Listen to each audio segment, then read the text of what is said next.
माझ्या पुढं दोघ जण गेलेत.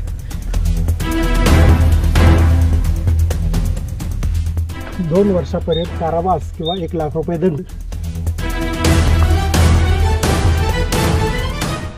आणि आता मी किल्ल्याच्या टॉपवर पोहोचलेलो आहे. प्रत्येक सोमवारी येऊन इथं पूजा करतात.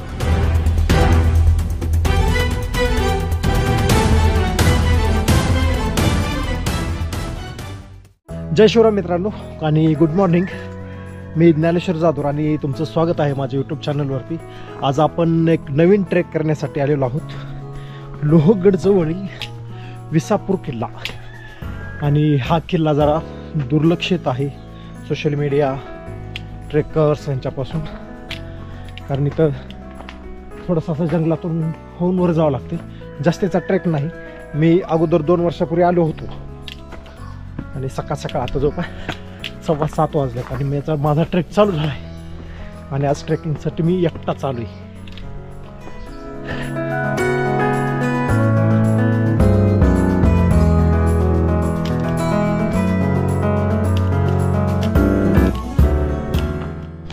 माझ्या पुढं दोघ जण गेलेत आणि ते काहीतरी खाण्याचं साहित्य वगैरे घेऊन गेलेत, जसं की तेल वगैरे. आय थिंक त्यांचा ग्रुपवर मुक्कामासाठी पण असू शकतो, कॅम्पिंग वगैरे केलेली असेल. या किल्ल्यावर फिरायला किंवा पाहण्यासारखं पावसाळ्यात असते. हिरवगार नेचर असतं, त्यावेळेस पाऊस असते, इथून पाणी व्हायला लागलेलं असते. जुन्या आठवणी ताज्या होत आहेत. किल्ल्याच्या पायथ्याला असलेली माझ्या पाठीमागे जी दिसती ती झाडी पार करून मी डोंगराच्या अर्ध्या टप्पा गाठलेला आहे डोंगराचा. आणि मला इथं आल्यावर डोंगरामध्ये कातळ करून एक पाण्याचं टाकं दिसते, ते आता आपण पाहू.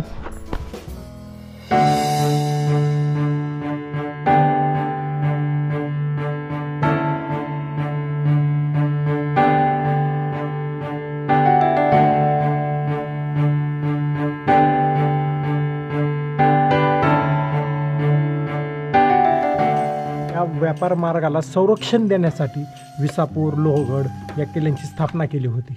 छत्रपती शिवाजी महाराजांच्या काळामध्ये ज्यावेळेस सुरत लुटून आणली होती, त्यावेळेस सुरत लुटीचा जो खजाना आहे तो इथूनच जवळ असलेल्या लोहगड किल्ल्यावरती ठेवलेला होता.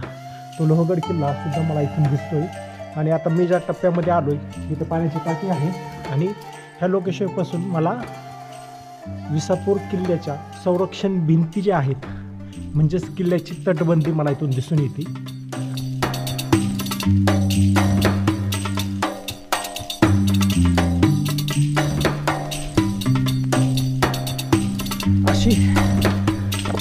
असा दगडाचा रस्ता पार करून किल्ल्यावर जावं लागते. आणि पावसाच्या दिवसामध्ये या दगडामधून पाणी वाहतंय ना, त्यावेळेस खूप मस्त वाटते. आणि हे दगड त्यावेळेस शेवाळ चढून स्लिपरी होते, यामध्ये बरेच जण घसरून पडतात.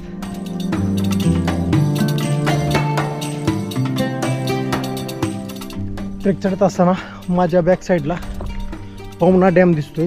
पवना डॅमचं पाणी आहे आणि एकदम मस्त मस्त डोंगर दिसत आहेत, सह्याद्री पर्वतरांगा. आता मी तटबंदीच्या अगदी जवळ येऊन पोहोचलोय. इथून मला तटबंदी एकदम चांगल्या प्रकारे दिसून येते किल्ल्याची. तटबंदीची थोडी पडझड झाली पाण्यामुळे आणि तुम्हाला दाखवतो मी तटबंदीचा अद्भुत नजारा फक्त तुमच्यासाठी.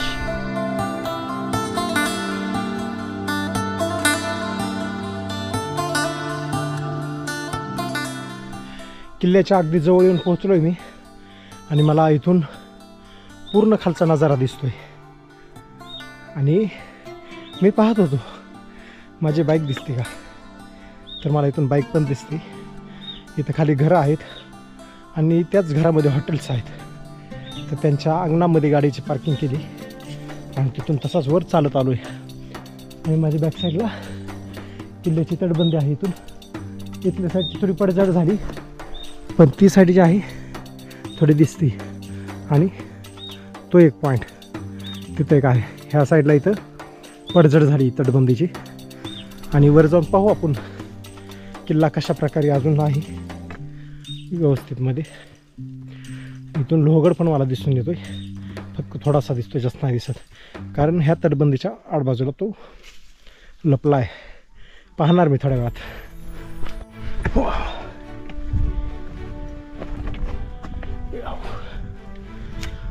आणि भारतीय पुरातत्व विभागाचा पहिला बोर्ड विसापूर किल्ल्यावरचा माझ्या समोर आलेला आहे. आणि बऱ्याच इथं पुराण काळातील वास्तू आहेत. एक एक करून तुम्हाला सगळं दाखवतो. पहिला भारतीय पुरातत्व सर्वेक्षण हे अशा प्रकारे आहे. सगळं वाचून नाही दाखवणार. स्मारक आहे आणि त्याची काळजी घ्या. व्यसन वगैरे काही करू नका, अन्यथा 2 वर्षापर्यंत कारावास किंवा 1 लाख रुपये दंड, कोणतेही सजा होऊ शकते. उंच मग सूर्याबाईने डायरेक्ट एंट्री घेतली आणि वर चढून आल्या आल्या आपल्याला ह्या किल्ल्यावर कातळ करून तयार केलेल्या रूमा दिसतात. आणि आता त्या रूमामध्ये पाणी साठलेलं आहे आणि माशा वगैरे आत घुंगत आहेत, कारण इथं जास्तीचं कोणाचं ये जा नाही, त्याच्यामुळे थोडंसं क्लीन नाही. तरी दाखवतो तुम्हाला. याला आत जाताना इथंही हे दरवाजासारखं आहे आणि त्याला कमान आहे. आय थिंक याची जी हाईट आहे ती जास्तीची असणार आहे, पण आता इथं माती वगैरे जाऊन बुजली, पडझड झाली, त्याच्यामुळे जरा ही बुजली, कारण वरचं सगळं साहित्य खाली ढासळून आलेलं दिसते. आणि इथं दरवाजा आणि विंडो खिडकीसारखंही तसंच वाटतं.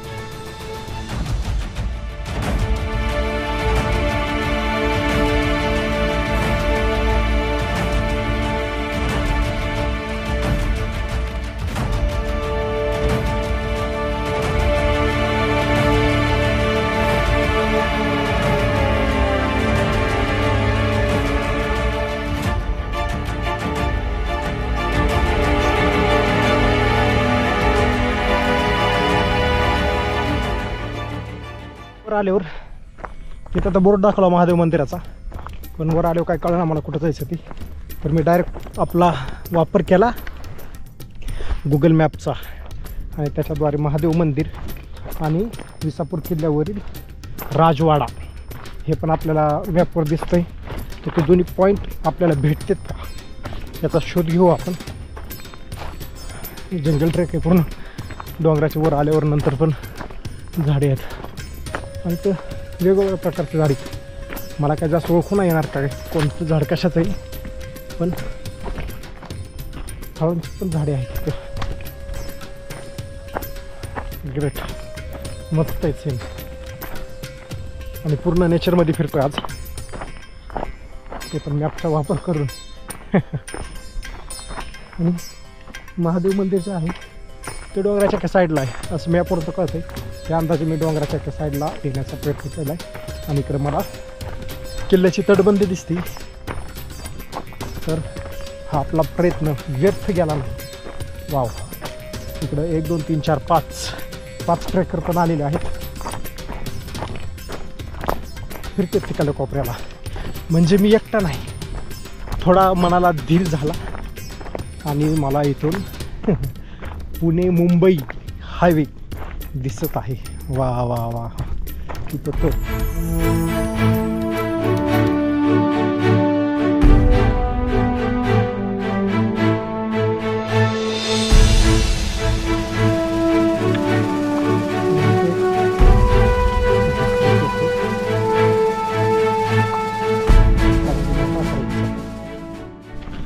लोहगड आणि विसापूर किल्ल्यांचं महत्त्व जर पूर्वीच्या काळी म्हटलं तर या किल्ल्यांच्या जवळ खंडाळा घाट आहे आणि या घाटातून पूर्वीच्या काळी बऱ्याच प्रमाणामध्ये वाहतूक होत होती व्यापारासाठी. तर त्या व्यापारी वाहतुकीला संरक्षण देण्यासाठी या किल्ल्यांची स्थापना केलेली आहे. आणि इतिहासामध्ये लोहगड किल्ला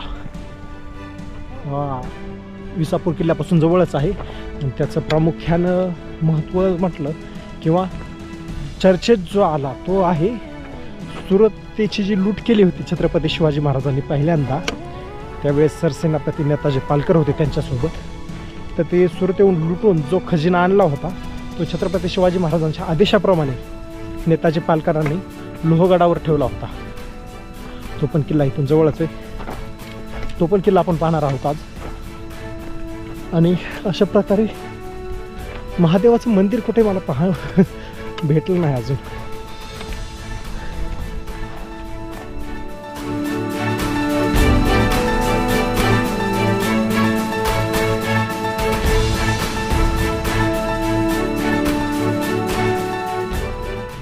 पुढं चालत चालत आलो आणि शेवटी मला महादेवाचं मंदिर भेटलंच. तर या झाडीच्या साईडला आहे. झाडी म्हणता येणार नाही, बघितलं तर जंगल दिसतंय.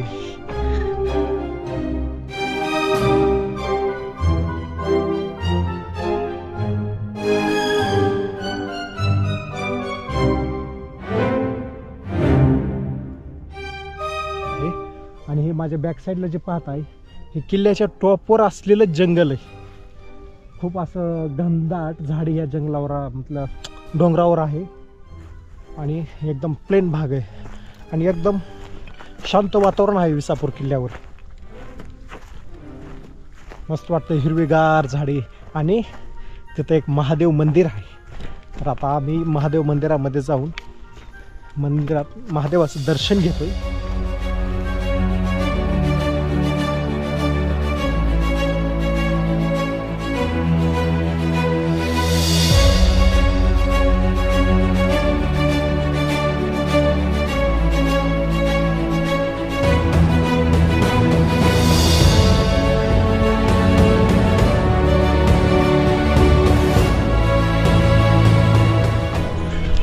फायनली महादेवाचे दर्शन झाले आणि एकदम सकाळ सकाळ फ्रेश वातावरण होतं. आणि 4-5 मित्र आहेत, ते प्रत्येक सोमवारी येऊन इथं पूजा करतात. मस्त. चलो अब जंगल से होते हुए हम जाएंगे राजवाड़ा की तरफ. तो देखते हैं कहाँ है Rajwada ji. Where are you? क्यों नहीं मिल रहे आप हमको? मिलेंगे चलो.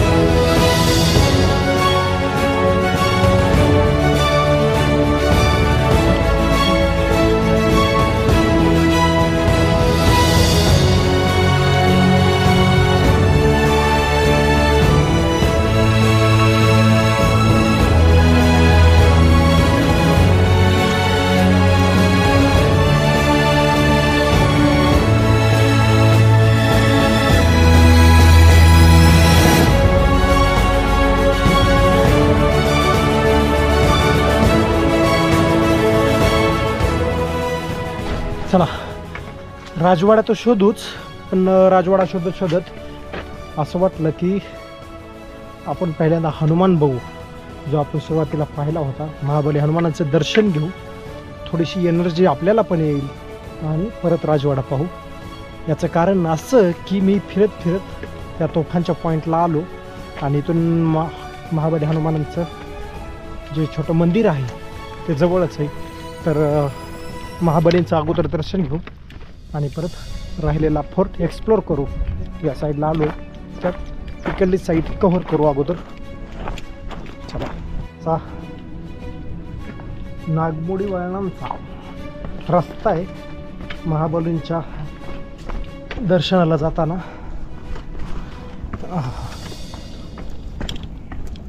इथं पावसाळ्यामध्ये उतरणं थोडंसं हार्ड आहे. बघा दगड कसा आहे. It's adventure trek. एवढा पण नाही, नॉर्मल आहे. या मंदिराच्या जवळ एक रूम पण आहे. ॲक्च्युली एक आहे का दोन आहेत हे कळे नाही.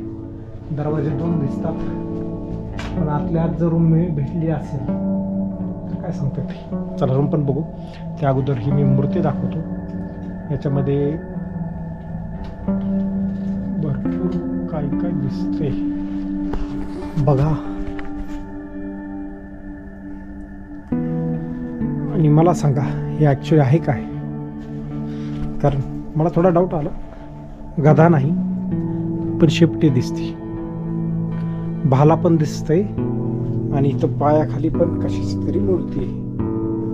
तर याच्यावरून थोडंसं जरा कन्फ्युजन झालंय मला, हे ॲक्च्युली कोणत्या देवाची मूर्ती ती. कोणाला माहीत असेल तर अवश्य कमेंट करून सांगा.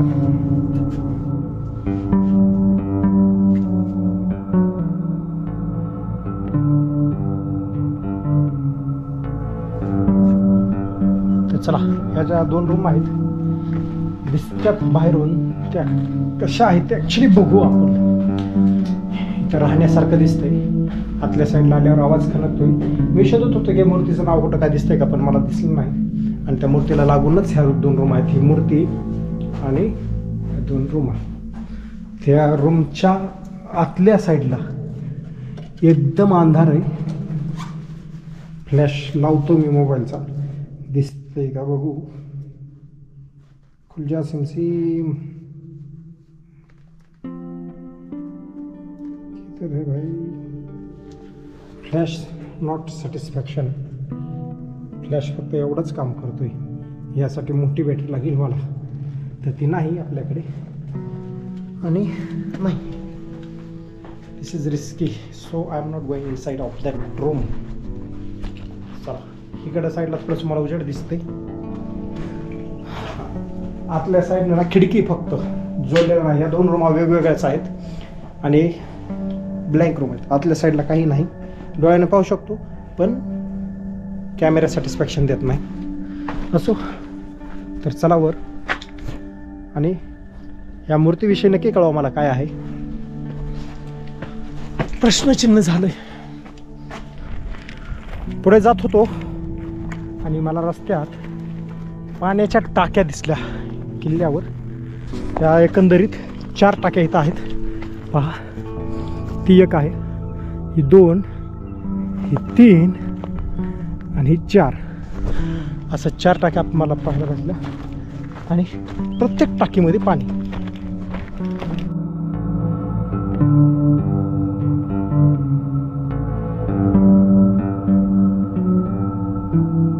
असं वाटतंय राजवाड्याचे अवशेष वगैरे आपल्याला इथं पुढं दिसत आहेत. फायनली राजवाडा पाहू आपण.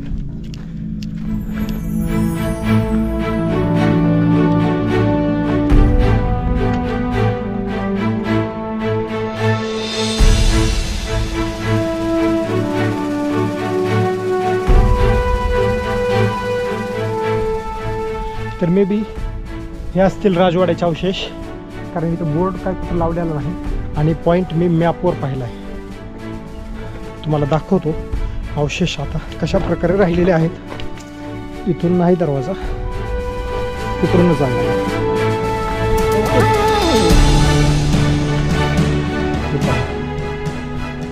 अशा प्रकारचे अवशेष आहेत.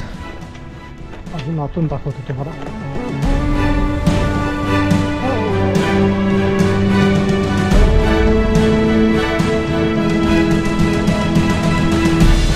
असा हा विसापूर किल्ला आता सध्या स्थितीमध्ये आपल्याला पाहायला मिळतोय.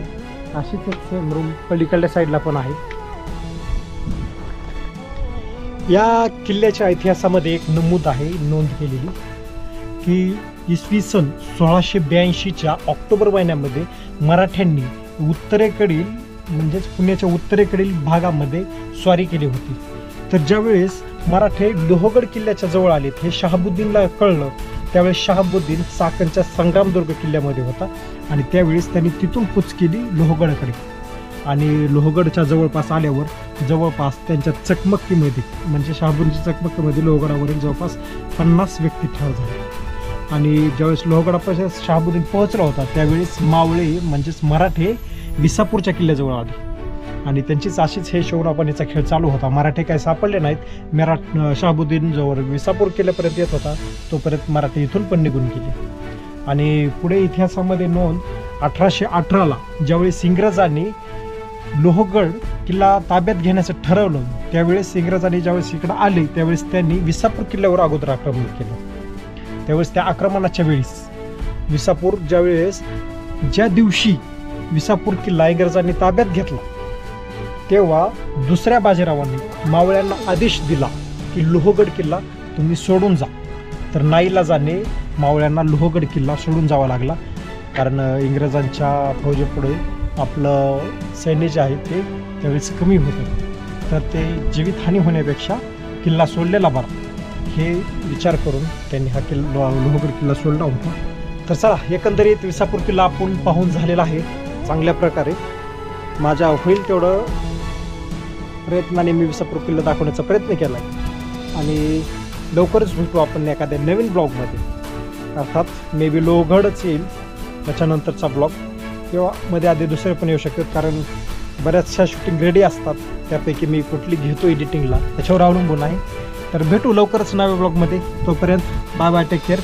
चॅनलला सबस्क्राईब, लाईक आणि व्हिडिओला शेअर केल्याशिवाय जाऊ नका. Okay, bye. आणि व्हिडिओ पूर्ण पाहत जावा, त्यामुळे आम्हाला पण सपोर्ट होतो आणि प्रेरणा मिळते. व्हिडिओ तेवढाच यूट्यूब दुसऱ्यांपुढे रिकमेंड करतो. ओके.